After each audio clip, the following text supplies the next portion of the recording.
జై శ్రీరామ్. నేను మీ నంగి దేవేందర్ రెడ్డి.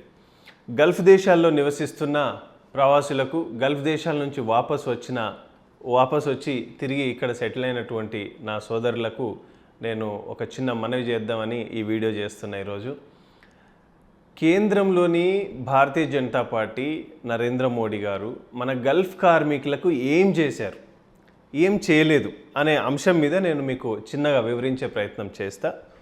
మన కార్మికుల విషయాల పట్ల ఎంత అనుచితంగా లేకపోతే ఎంత చిన్న చూపుగా చూసారు అనేది మీకు చెప్పే ప్రయత్నం చేస్తా. గల్ఫ్ కార్మికుల శ్రమ దోపిడికి గురి చేస్తున్న కేంద్రం బీజేపీ ప్రభుత్వాన్ని గద్దె దించాల్సినటువంటి సమయం ఇప్పుడు ఆసన్నమైంది. 2019లో తెలంగాణ నుంచి బీజేపీ పక్షాన లోక్సభకి ఎన్నికైన 4 ఎంపీలు, ధర్మపురి అరవింద్ గారు కావచ్చు, బండి సంజయ్ గారు కావచ్చు, సోయం బాపురావు గారు, కిషన్ రెడ్డిలు ఏనాడు పార్లమెంట్లో గల్ఫ్ సమస్యలపై మాట్లాడలేదు. ఎందుకు మాట్లాడలేదు?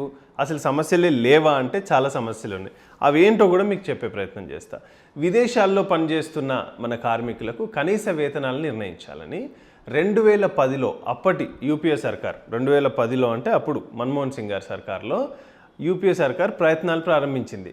అది ఎక్కడెక్కడ అంటే Saudi Arabia, UAE, Kuwait, Oman, Qatar, Bahrain, Afghanistan, Indonesia, Lebanon, Malaysia, Iraq, Jordan, ఇట్లా ఒక 12 దేశాలలో చర్చించి ఒక ప్రతిపాదనకు తీసుకొచ్చిండ్రు. బీజేపీ మోడీ సర్కార్ అధికారంలోకి వచ్చిన తర్వాత 2015లో ఈ ఒప్పందాన్ని చేసుకున్నది. ప్రపోజల్ 10లో స్టార్ట్ అయినా 15లో ఈ ఒప్పందం జరిగింది. అంటే ఈ 12 దేశాల్లో పనిచేస్తున్న భారతీయ కార్మికులకు ప్రతి నెల 18,000 నుంచి 34,000 వరకు వేతనం చెల్లించాలని ఒప్పందం కుదిరింది. ఎప్పుడు? 2015లో. అయితే లేబర్ ఎవరెవరికి ఈ జీతం రావాలంటే లేబర్లో mason, shuttering, carpenter, steel fixtures, plumbers, electrician, driver, cleaner, ఇట్లా ఈ కేటగిరీల వారీగా వేతనాన్ని నిర్ధారించి ఆ రోజు ఒప్పందాలు కుదుర్చుకున్నారు. మన దేశం నుంచి వెళ్ళే కార్మికులకు ఈ వేతనాన్ని ఖచ్చితంగా ఆ కంపెనీలు అమలు చేయాల్సి ఉంటుంది. ఓవర్ టైం అంటే మనకు మామూలుగా డ్యూటీ అవర్స్ అయిన తర్వాత ఓవర్ టైం ఇచ్చి మళ్ళీ భోజన వసతి సౌకర్యాలను, అలవెన్స్లను కూడా అదనంగా ఇవ్వాలి అని చెప్పి ఈ ఒప్పందంలో 2015లో రాసుకున్నారు. అయితే ఏ పనికి ఎంత జీతం ఉండాలి అనే విషయంలో కూడా ఇంటర్నేషనల్ లేబర్ ఆర్గనైజేషన్ లాంటి ఒక అంతర్జాతీయ, అంటే దాన్ని ఐఎల్ఓ అంటాం, ఇంటర్నేషనల్ లేబర్ ఆర్గనైజేషన్, ఐఎల్ఓ లాంటి అంతర్జాతీయ సంస్థలు కూడా ఇండియన్ ఎంబసీల సూచనల మేరకు భారత ప్రభుత్వం గల్ఫ్ దేశాల్లో చర్చలు జరిపి కనీస వేతనాల ఒప్పందం చేసుకున్నది. అంటే దాన్ని ఏమంటారంటే మినిమం రెఫరల్ వేజెస్ అంటారు దీన్ని. అంటే ఎవరికి ఎంత ఇవ్వాలి, ఏ పని వాళ్ళకి ఎంత ఇవ్వాలి అనేది దీని సారాంశం. అయితే దీంట్లో ప్రధాని మోడీ గారు, బీజేపీ ప్రభుత్వం గల్ఫ్ దేశాలలో నివసించే 88 లక్షల మంది మన భారతీయులు, గల్ఫ్లో 88 లక్షల మంది నివసిస్తారు. ఈ వలస కార్మికుల పొట్టగొట్టిన విషయము మీకు ఆధారాలతో సహా చూపిస్తా. గల్ఫ్లోని కంపెనీలు జీతాలు సరిగా ఇవ్వలేదని ఒక పక్క మనం బాధపడుతుంటే, మన హక్కులు రక్షించాల్సిన మన భారత ప్రభుత్వమే గల్ఫ్ దేశాలలోని మన కార్మికుల జీతాలను తగ్గిస్తూ దొంగచాటుగా సర్క్యులర్లను జారీ చేసింది మిత్రమా. ఇది మీరు గుర్తుపెట్టుకొని మీకు ప్రూఫ్లతో సహా చూపిస్తాయి. ఇప్పుడు గల్ఫ్ దేశాల్లోని భారతీయ కార్మికుల కనీస వేతనాలను తగ్గిస్తూ భారత ప్రభుత్వంలోని విదేశీ వ్యవహారాల శాఖ 2020 సెప్టెంబర్ 8న ఒక సర్క్యులర్, 21న మరో సర్క్యులర్ జారీ చేసింది. 2000 సెప్టెంబర్ 8న ఒక సర్క్యులరు, 2020 సెప్టెంబర్ 21న మరో సర్క్యులర్ జారీ చేసింది. జీతాలను 30 నుంచి 50% వరకు తగ్గిస్తూ ఉత్తర్వులు జారీ చేసిండ్రు. చూడండి, ఇది నేను మామూలు మాట కాదు, మీకు ప్రూఫ్లతో సహా చూపిస్తున్నా. ఉదాహరణకు నెలకు 20,000 రూపాయలు సంపాదించే వ్యక్తికి 30% తగ్గిస్తే 6,000 కోత పడే అవకాశం ఉంటుంది. 14,000 మాత్రమే చేతికి వస్తాయి. నెలకు 40,000 సంపాదించే వ్యక్తికి 50% తగ్గిస్తే 20,000 కోత పోయి 20,000 రూపాయలు మాత్రమే చేతికి వస్తాయి. మరి ఎందుకు ఈ నిర్ణయం తీసుకున్నదని ఎవరైనా ఆలోచించారా? ఈ ఎంపీలు ఒక్కనాడైనా ప్రశ్నించారా? మరి ఇదొక విచిత్రమైన పరిస్థితి. ఈ జీతాలు ఇచ్చేది వాస్తవంగా నరేంద్ర మోడీ గారు లేకపోతే భారత ప్రభుత్వం ఖజానా నుంచో కాదు ఇచ్చేది. గల్ఫ్ కంపెనీలే జీతాలు ఇస్తే గల్ఫ్ కంపెనీలే మన వాళ్ళు పనిచేయాలి. మధ్యలో అసలు మోడీ గారికి, బీజేపీ ప్రభుత్వానికి ఏం నష్టం వచ్చిందని ఈ సర్క్యులర్లను జారీ చేసింది. ఎందుకు జారీ చేశారన్న విషయం ఏనాడైనా ఎంపీలు అడిగారా అని నేను సూటిగా ఈ 4 బీజేపీ ఎంపీలను అడుగుతున్నా.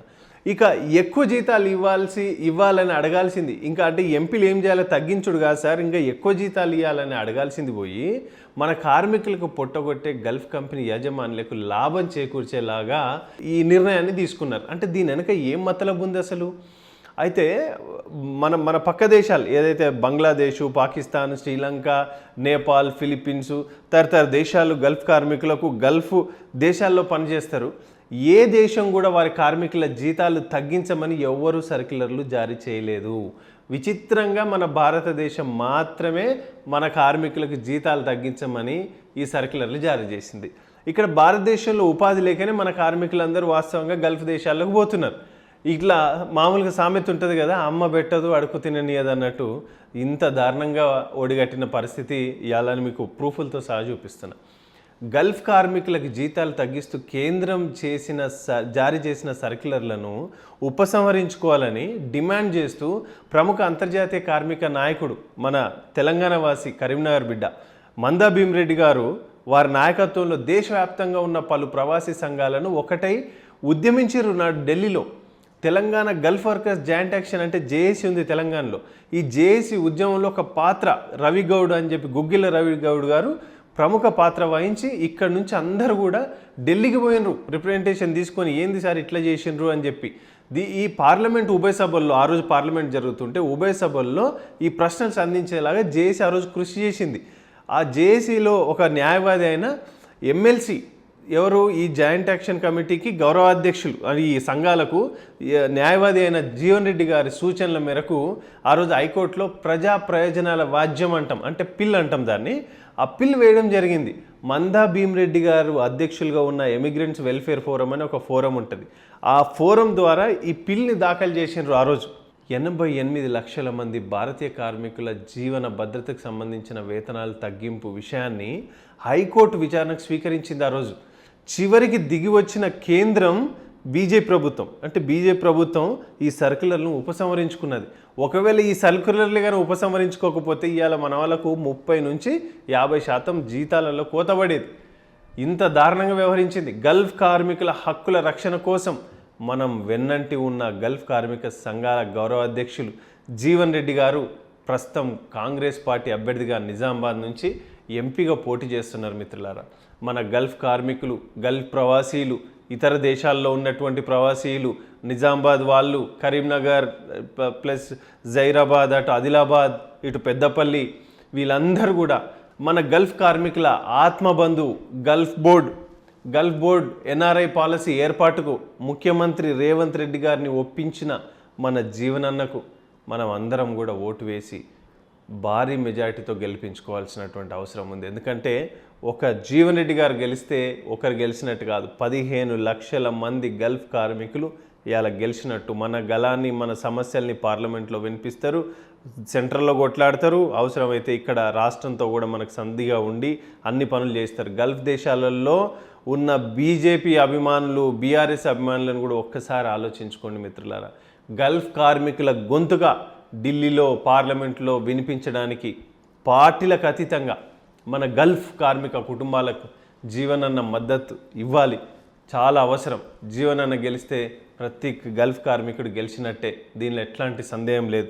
కనుక మనం అందరం కూడా ఒక్క అవకాశం మన జీవనన్నకి ఇచ్చి, అట్లాగే ఆదిలాబాద్ అన్ని పార్లమెంట్ సెగ్మెంట్లలో మీకు ఎక్కడ ఓటు ఉందో అక్కడ కాంగ్రెస్ పార్టీకి ఓటు వేయించమని చెప్పి ఈ సందర్భంగా మీ అందరినీ నేను కోరుతున్నాను. సో ఏమరపాటు వహించొద్దు. 13వ తారీఖు రోజు జరగబోయే ఎన్నికకు మీ అందరి మద్దతు కావాలని చెప్పి నేను కోరుతున్నాను. జై శ్రీరామ్, జై హనుమాన్, జై ఎన్ఆర్ఐ పాలసీ, జై గల్ఫ్ బోర్డ్, జై కాంగ్రెస్.